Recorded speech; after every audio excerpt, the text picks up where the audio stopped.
Level 0. It begins with silence. Not the silence of emptiness, but the stillness of balance. You walk a trail after last night's rain, boots sinking just slightly into the damp soil. The trees glisten with leftover droplets, and the air feels dense, moist, alive. This is level 0. No fire risk, not low risk, no risk. At this level, the earth isn't just resisting fire, it's actively drowning any possibility of it. The soil is saturated, the vegetation is green and supple, and the atmosphere hangs heavy with moisture. Even if someone tried, lit a match, dropped a spark, pointed a flare gun, it wouldn't matter. The ignition would sputter out before the fire had a chance to breathe. Level 0 is your preparation window. It's your chance to fireproof your future. When conditions are this safe, fire crews can clear debris, conduct controlled burns, update response maps, and reinforce escape routes. Homeowners should use this time too. Clear gutters, remove dead brush, replace dry wood fencing, check sprinkler systems. No one thinks about fire on a rainy day, but that's the day that matters most. The illusion of safety is not permission to relax. It's your cue to act before fire season forgets what mercy looks like. Level 1. It's mid-morning. The grass has dried at the tips. A breeze stirs through the trees. Gentle, playful, but steady. The forest doesn't feel dangerous, but it doesn't feel soaked either. This is level 1, minimal fire risk. But the key word here is risk, because it now exists.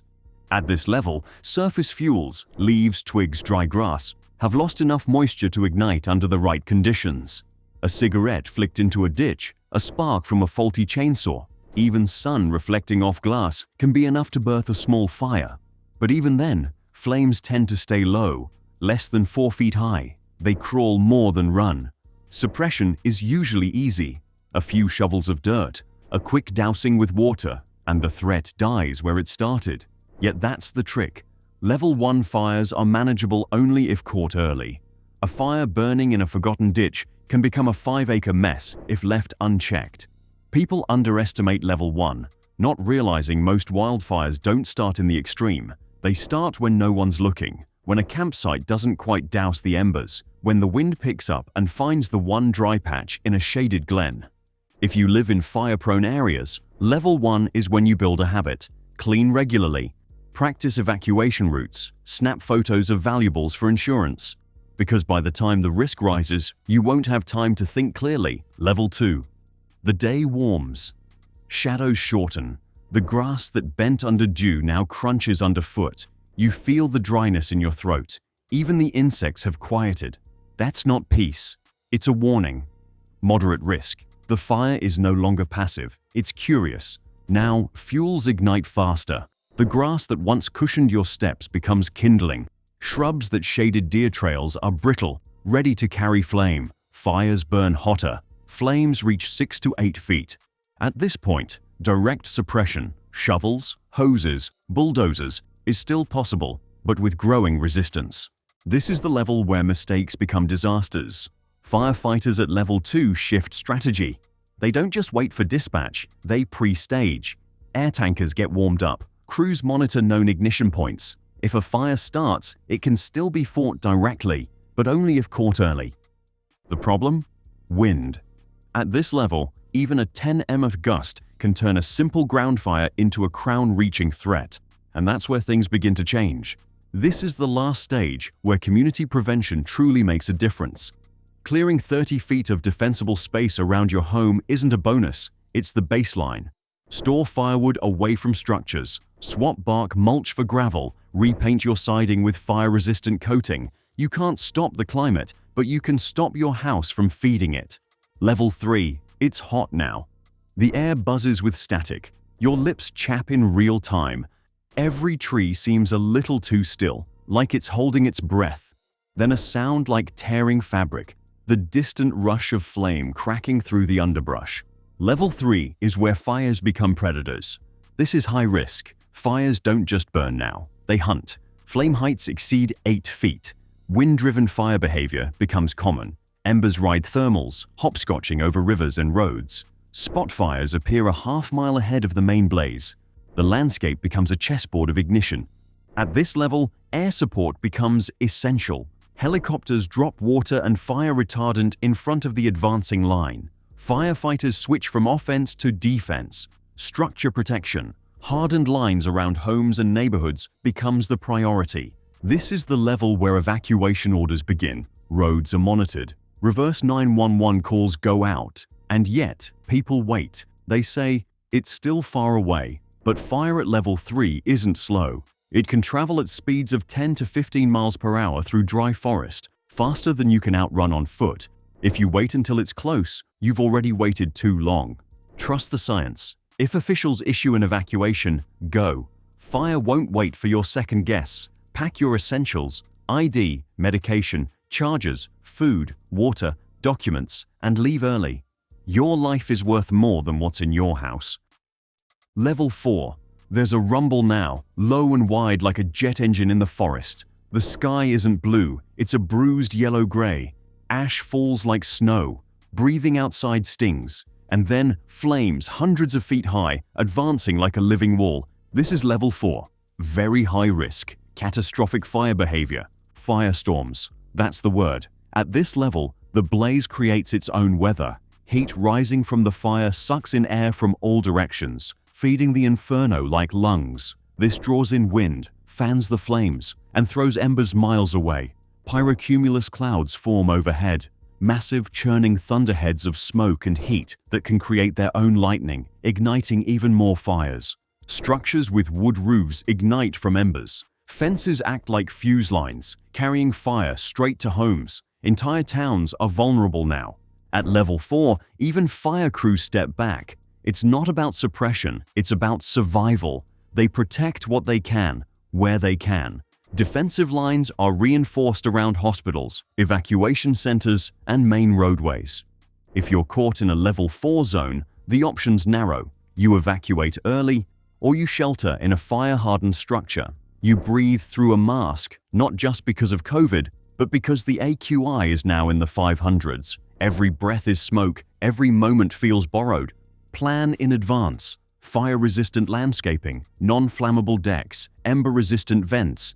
These things give your home a chance when the fire arrives. No multiple evacuation routes. Keep your gas tank half full, always. Know your neighbor's plan. The best survival isn't luck. Its preparation is measured in decisions made months before the sirens start. Level 5. This is no longer just a wildfire. This is nature weaponized. You're no longer watching from a distance or seeing smoke on the horizon. You're in it. Your lungs sting. The sky is the color of rust and hell. And the fire? It's not just spreading, it's creating its own weather.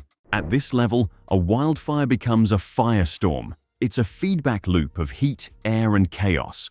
The flames are so intense, so monstrously hot, that they pull in wind from all directions, feeding themselves like a giant breathing inferno. The temperature inside: over 1,500 degrees Fahrenheit, 800 degrees Celsius. Trees don't just burn, they explode from the inside out as their sap vaporizes. Oxygen is vacuumed from the air. If you're anywhere near it, your survival odds are tied to seconds. At level 5, firefighters don't fight. They fall back, they draw lines and pray. This kind of fire moves faster than you can run, literally. It can climb hills at 20 miles per hour and jump rivers like they're puddles. If you ever hear the words firestorm or extreme fire behavior during an evacuation alert, don't wait. Go. There's no outrunning it. Pre-packed go bags, cleared defensible space, and a predetermined escape route aren't luxury ideas. They're survival essentials. Level 6. At this stage, the fire isn't just in the forest. It's in your backyard, and your neighbors, and their entire neighborhood. This is the level where wildfires stop being natural disasters and start being urban annihilators. Imagine fire crawling into suburban cul-de-sacs, igniting fences, jumping from deck to rooftop, burning homes from the inside out before firefighters even arrive. This isn't one house catching fire and spreading. This is dozens, sometimes hundreds, combusting almost simultaneously, triggered by ember showers raining down from miles away. At level 6, the fire is urbanized, not just because it hits cities, but because it uses the city to spread. Patio furniture, vinyl siding, propane tanks, Even lawn mulch, it all becomes fuel. And modern homes, with their synthetic materials and open-air layouts, they burn faster than ever before. A single home can be reduced to ash in under 10 minutes. Multiply that by a neighborhood, you get mass destruction in record time. One of the most sobering examples, the 2016 Fort McMurray fire in Alberta, Canada.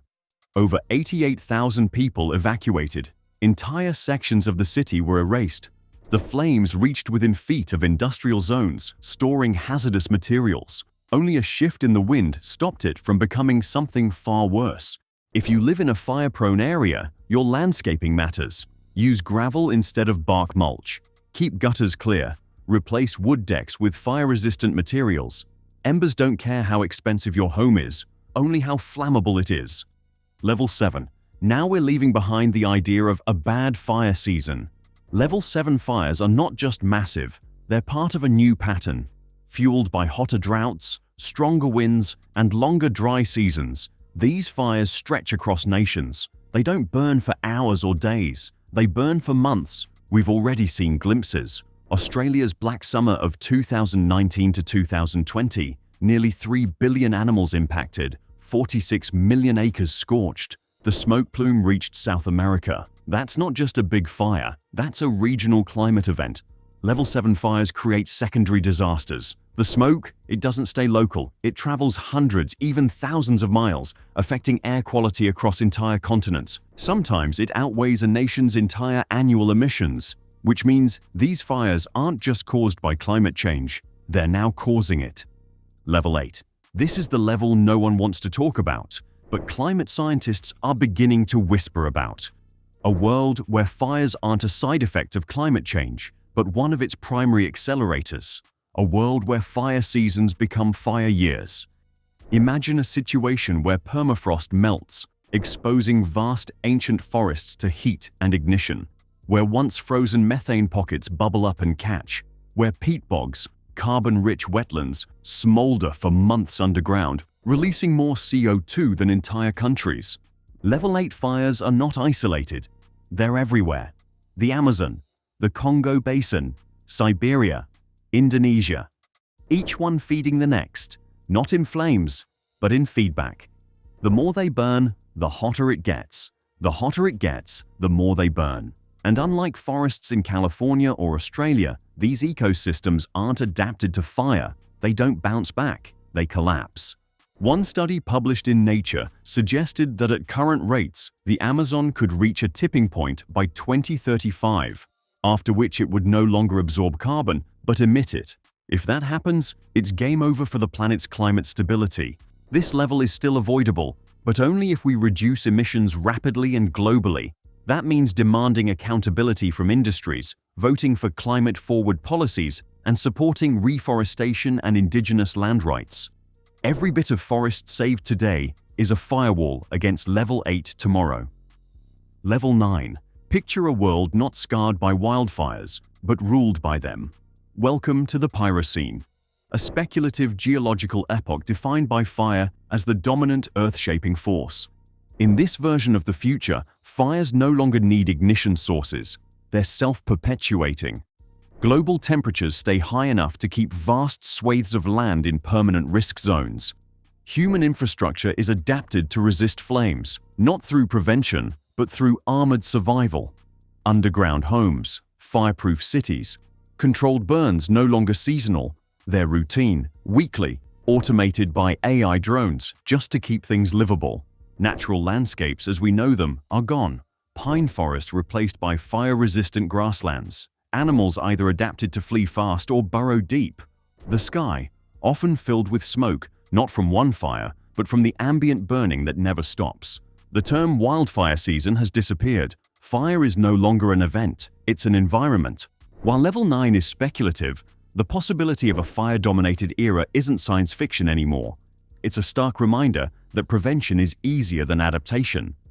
Investing in green tech, carbon capture, and fire ecology research now is what keeps this scenario in the what-if pile, not the headlines.